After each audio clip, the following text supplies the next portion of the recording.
রাতে ঘুমানোর আগে বিছানায় শুয়ে এই ছোট্ট দোয়াটি পড়ুন।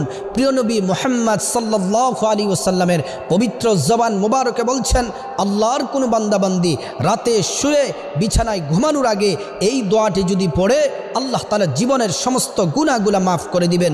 দোয়াটি হলো, লা ইলাহা ইল্লাল্লাহু ওয়াহদাহু লা শারীকা লাহু লাহুল মুলকু ওয়া লাহুল হামদ ওয়া হুয়া আলা কুল্লি শাইইন কাদির ওয়ালা হাওলা ওয়ালা কুওয়াতা ইল্লা বিল্লাহ সুবহানাল্লাহি ওয়ালহামদুলিল্লাহি ওয়ালা ইলাহা ইল্লাল্লাহু ওয়াল্লাহু আকবার।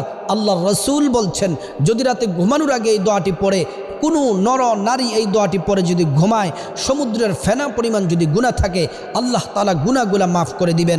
সাথে যদি আপনি ইস্তেগফার পড়ে কবিরা গুনার জন্য যদি তওবা করেন, অনুতপ্ত হন, আল্লাহ তাআলা জীবনের কবিরা সগীরা বড় ছোট সব গুনাহ আল্লাহ তাআলা মাফ করে